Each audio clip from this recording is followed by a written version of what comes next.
मैं यहाँ इसलिए बैठा हूँ क्योंकि यहाँ पर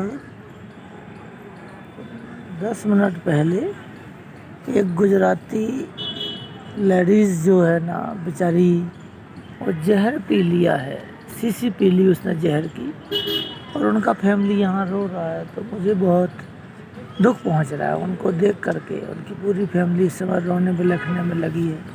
ये उन्हीं की फैमिली है जो ये बैठी है, ये उस गुजराती की फैमिली है। सब रो रहे हैं, किसी की समझ नहीं आ रहा है क्या करें। रो रहा है बेचारा बुरी तरह, उसका हस्बैंड रो रहा है बुरी तरह।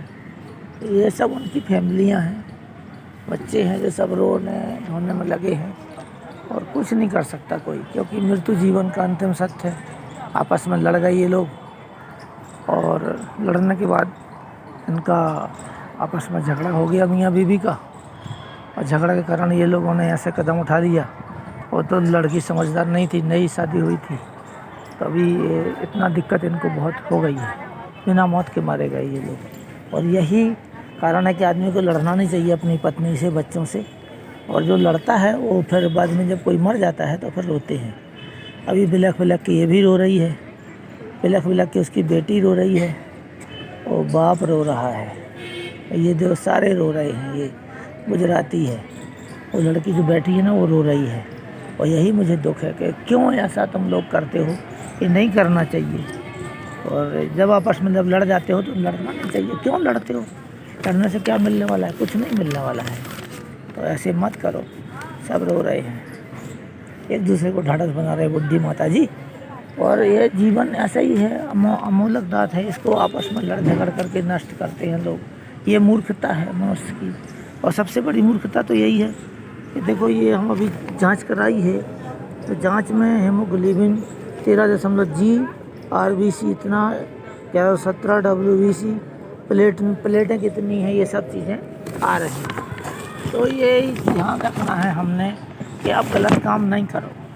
आप लड़ो मत अपनी बीवी बच्चों से, आप झगड़ा मत करो, आप सहनशील बनो। यदि एक आदमी झगड़ा कर लेता है, मान लो बीवी की गलती है, बीवी झगड़ा कर लेती है, हम ये मानते हैं कि झगड़ा हो जाता है आपस में। आपस में झगड़ा क्यों नहीं होता है? होता है झगड़ा ज़रा, तो एक दूसरे को अलक्षण मत लगाओ। कोई ऐसी चीज़ मत बोलो कि उसका बीवी का दिल दुखी है। वैसे भी गरीबी है इनका कारण, सबसे अधिक जो मृत्यु का कारण है भारत देश में भयावह है गरीबी।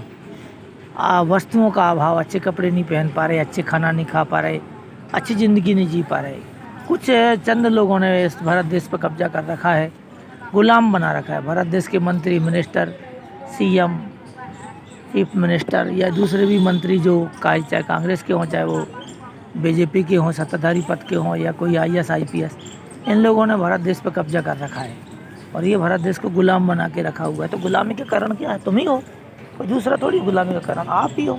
आप गुलामी का कारण सबसे बड़े हो, गुलामी का कारण आप लोग हो, क्योंकि आप लोग डरते हो उनको, भयभीत हो उनसे, उनका विरोध नहीं करते। और पुलिस को तो, अरे आर्मी को क्या चाहिए? आर्मी पुलिस को क्या चाहिए बताओ ना हमें। आर्मी पुलिस को सिर्फ एक चीज़ चाहिए, जो मैं आपको अभी भी बता रहा हूँ वो बात। आर्मी को तनख्वाह से मतलब है, गुलाम है आर्मी। पुलिस को पैसे से मतलब है, पुलिस भी गुलाम है। दोनों फोर्स से कुछ नहीं कर पाएंगे। मिनिस्टरों का, मंत्रियों का, राजाओं का, महाराजाओं का, फैक्ट्री मालिकों का, उद्योगपतियों का, और IAS IPS, सुप्रीम कोर्ट के जज, तहसीलदार, नायब तहसीलदार, जितने भी ऑफिसर्स हैं, सरपंच, जो भी जिसको भी पद मिल गया, पहले सारे नंगे भूखे घूमते थे। सब चोर इकट्ठे होकर के डकैती कर रहे हैं, भारत देश के गरीबों को गरीब बना रहे हैं। तो ये जो औरत लेडीज़ मरी है, इसका कारण गरीबी था। यदि पैसा रहा होता तो क्यों लड़ती हो?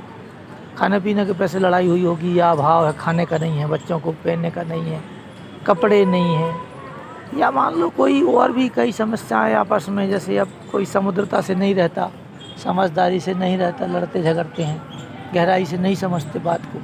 और जब नहीं समझते तभी दिक्कत आती है। यदि बात को समझ जाए तो इतनी दिक्कत नहीं आती। आपस में पढ़े लिखे कम हैं, या जो पढ़े लिखे हैं वो मास्टरमाइंड बन गए, उन्होंने लूटना शुरू कर दिया। कोई साइबर क्राइम कर रहा है, कोई किसी मंत्री अफसर के जो है ना चमचागिरी कर रहा है, मलमूत्र को सफाई कर रहा है, उनकी प्रशंसा कर रहा है, इधर उधर भाग रहा है। तो उसकी वजह से जो IAS IPS सब बिके हुए हैं, उनके दलाल बैठे हुए हैं। हर डिपार्टमेंट, हॉस्पिटल में भी दलाल हैं, हर जगह दलाली है। चाहे दवाई जहाँ से फैक्ट्री से आती है वहाँ से दलाली शुरू होती है, और यहाँ तक दलाली ही चलती रहती है। दलाली यहाँ भी है, ऐसा नहीं है।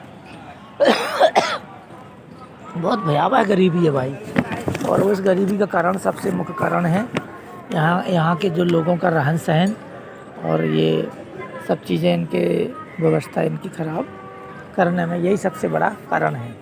और यही कारण से आदमी लोगों के सामने समस्याएं हैं। बहुत बहुत गरीब लोग हैं। देखो अभी इमरजेंसी डिपार्टमेंट में कितना आदमी भर्ती है। यदि मैं आपको दिखाऊं तो पंजाब जैसे राज्य में और हरियाणा जैसे राज्य में तो खाना मिलता है, बेड पे लोग ला के देते हैं लोगों को खाना।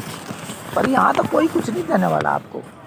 आप सोचो यहाँ कोई कुछ दे नहीं देगा कोई, क्योंकि यहाँ गुजरात में और पंजाब में और हरियाणा में बहुत डिफरेंट है।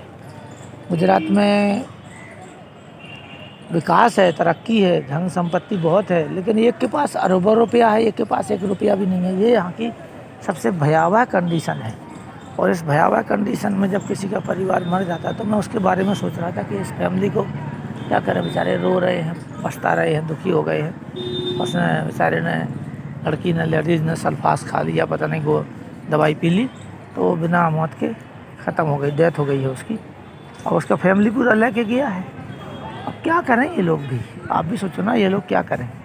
ये बेचारी नर्स का कोर्स कर रही हैं, और इस तरीके से चारों तरफ आप देख रहे हो ना, सब जगह यही गरीबी का आलम ज़्यादा है। बहुत लोग गरीब हैं, गरीबी का शिकार हैं। लोगों को काम नहीं है, रोज़गार नहीं है। एक वर्ग का अधिकार है पूरे भारत पे, जो करे उद्योगपति करे या कोई ठेकेदार है। जैसे ये बिल्डिंग का ठेका लिया हुआ है, दिख रही होगी आपको बिल्डिंग, दिख रही है आपको बिल्डिंग? नहीं दिख रही। तो ये